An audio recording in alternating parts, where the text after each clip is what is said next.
ကျွန်တော်တို့ဒီကနေ့ဒီဖေဖော်ဝါရီလ18ရက်နေ့ကျွန်တော်အင်္ဂါညမှာဆိုရင်တော့ဒီချန်ပီယံလိကျွန်တော်ပွဲစဉ်လေးကျွန်တော်၄ပွဲလောက်ကစားသွားဖို့ရှိပါတယ်ဆိုတော့ဒီကျွန်တော်ထုံးစံတိုင်းဒီပွဲစဉ်လေး၄ပွဲတည်းကိုပဲလိုရင်းလူရှင်လေးရွေးချယ်ပေးချင်ပါတယ်ဗျဒီခုမအောင်ဆုံးပွဲကကျွန်တော်ဒီကာရာစာရေးနဲ့ဂျူပင်တက်ပွဲဒီပွဲကတော့ကျွန်တော်တို့ဒီည7:15မှာကစားကြမယ့်ပွဲဖြစ်တယ်လက်ရှိမှာကျွန်တော်တို့ဒီအဝေးကွင်းဂျူပင်တက်ကကျွန်တော် level 80ရှုံးနဲ့ကျွန်တော်ဂိုးပေါင်းကြီးမှာဆိုရင်တော့3 black 90ပေးထားပါတယ်ကျွန်တော်လက်ရှိဒီချန်ပီယံလိမှာကဒီကာရာစာရေးအသင်းရဲ့ကျွန်တော်တို့အိမ်ဝင်းဖောင်ကတော့ကျွန်တော်မစိုးဘူးလို့ပြောလို့ရတယ်ဒီဟာဒီကျွန်တော်တို့ဒီချန်ပီယံနဲ့ကျွန်တော်အိမ်ဝင်း၄ပွဲမှာဆိုရင်လည်းတပွဲသာရှုံးထားတာကိုတွေ့တယ်ဒါပြင်ကျွန်တော်တို့ဒီနောက်ဆုံးကစားခဲ့တဲ့ဒီချန်ပီယံနဲ့ကျွန်တော်အိမ်ငင်းပွဲစဉ်မှာဆိုရင်လည်းဒီ80ကိုလိုအသင်းကိုတောင်မှကျွန်တော်ဒီသေကြောင်ကစားထားနိုင်ခဲ့တယ်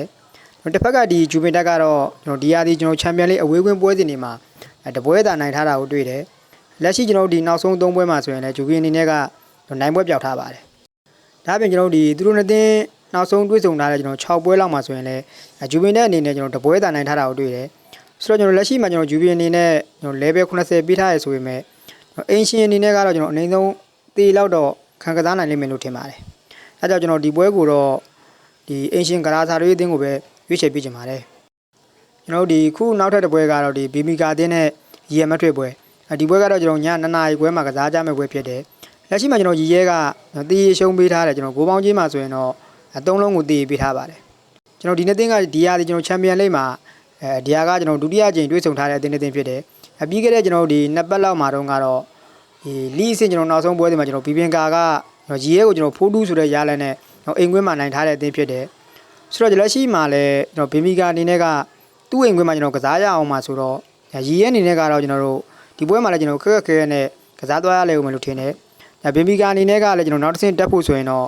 ့လက်ရှိကျွန်တော်ဒီအိမ်ကွင်းပွဲစဉ်မှာကျွန်တော်ဒီဖွင့်ကစားလာဖို့ရှိပါတယ်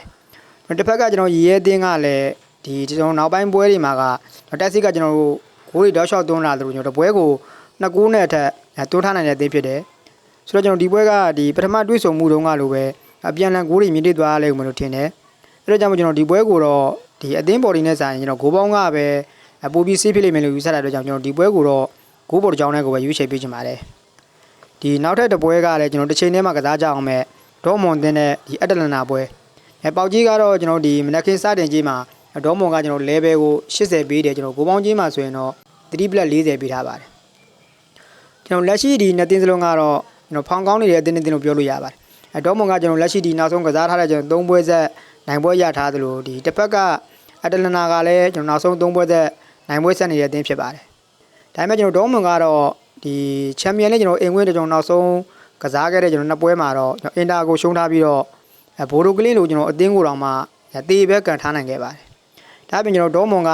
ဒီအီတလီအသင်းနေနဲ့ကျွန်တော်တွေ့တဲ့ချန်ပီယံနဲ့ကျွန်တော်နောက်ဆုံး9ပွဲမှာဆိုရင်လည်းတပွဲပဲနိုင်ထားတာကိုတွေ့တယ်ဒေါမွန်အသင်းကျွန်တော်လက်ရှိဒီချန်ပီယံနဲ့ကျွန်တော်အင်္ဂွင်းဖောင်ကတော့အရင်ကြီးအားရစရာတော့မကောင်းဘူးတစ်ဖက်ကကျွန်တော်အက်တလန်နာကတော့လက်ရှိမှာကျွန်တော်ဖောင်ကောင်းနေတဲ့အသင်းဖြစ်တာကြောင့်လက်ရှိကျွန်တော်ဒေါမွန်အင်္ဂွင်းမှာလည်းအက်တလန်နာအသင်းနေနဲ့ကကျွန်တော်ကတော့ဒီသေးလောက်တော့ကစားသွားနိုင်လေဦးမယ်လို့ယူဆတဲ့အတွက်ကြောင့်ကျွန်တော်ဒီပွဲကိုတော့အဝေးကွင်းအက်တလန်နာအသင်းရဲ့ဘော်ဒီကိုပဲရွေးချယ်ပေးချင်ပါသေးတယ်ကျွန်တော်ဒီခုနောက်ဆုံးပွဲကလည်းဒီတစ်ချိန်တည်းမှာကစားကြအောင်မဲ့မိုနာကိုတင်းနဲ့ PSG ပွဲလက်ရှိမှာကျွန်တော် PSG ကတော့ကျွန်တော်အဝေးကွင်းကနေပြီးတော့ level 10ဘော်ဒီချင်းနဲ့ကျွန်တော်ဂိုးပေါင်းချင်းမှာဆိုရင်တော့3 minus 20ပေးထားပါတယ်ကျွန်တော်လက်ရှိဒီမိုနာကိုကကျွန်တော်အိမ်ကွင်းမှာဆိုရင်ကျွန်တော် PSG အသင်းကိုဒီအမြဲတမ်းလို့ကျွန်တော်ဒုက္ခပေးတဲ့အသင်းဖြစ်တယ်ဒီဟာဒီကျွန်တော်အမတ်ပေးလိကျွန်တော်တွေးဆုံမှုမှာဆိုလဲမိုနာကိုကကျွန်တော်အင်ကွင်းမှာ PSG အသင်းကိုကျွန်တော်1-0နဲ့နိုင်ထားတာကိုတွေ့တယ်ကျွန်တော်ဒီမိုနာကိုအသင်းကလက်ရှိကျွန်တော်ချန်ပီယံနဲ့ကျွန်တော်အင်ကွင်းပွဲတွေမှာဆိုရင်လဲဒီအင်ကွင်းရှုံးပွဲမရှိထားတဲ့အသင်းဖြစ်တယ်တစ်ဖက်ကကျွန်တော် PSG ကတော့လက်ရှိမှာကျွန်တော်ရလက်တွေကောင်းနေရဆိုရင်ပဲအဝေးကွင်းမှာဆိုရင်တော့တိတ်ယုံကြည်လို့မရသေးပါဘူးဒီဟာဒီကျွန်တော်ချန်ပီယံလေးကျွန်တော်နောက်ဆုံးကစားထားတဲ့အဝေးကွင်း2ပွဲမှာဆိုလဲကျွန်တော်ဘီဘာအိုနဲ့ဒီစပိုတင်းအသင်းတွေကိုကျွန်တော်တို့အနိုင်ရအောင်မကစားထားနိုင်ခဲ့ပါဘူးဆိုတော့ကျွန်တော်လက်ရှိဒီချန်ပီယံလေးကျွန်တော်အင်ကွင်းရှုံးပွဲမရှိသေးတဲ့မိုနာကိုအသင်းကိုတော့ကျွန်တော် PSG အနေနဲ့ကတော့ခက်ခက်ခဲကစားသွားလိမ့်မယ်လို့ထင်ပါတယ်ကျွန်တော်ကတော့ဒီပွဲမှာဒီအင်ရှင်မိုနာကိုအသင်းကိုပဲပို့ပြီးတော့ကြိုက်ပါတယ်နောက်တစ်ခုအနေနဲ့ကကျွန်တော်ဒီပွဲမှာဒီဂိုးပေါင်းကြီးကျွန်တော်တို့ဒီ3 minus 20ပေးတဲ့ပွဲမှာကျွန်တော်ဂိုးပေါင်းအပေါ်ကိုလည်းရွေးချယ်ပေးချင်ပါသေးရဲ့ဗျဟုတ်ကဲ့ပါကျွန်တော်ဒါကတော့ဒီကနေ့ကျွန်တော်အင်္ဂါနေ့ညမှာကစားကြမယ့်ချန်ပီယံလိပွဲစဉ်တွေ၄ပွဲပါဗျ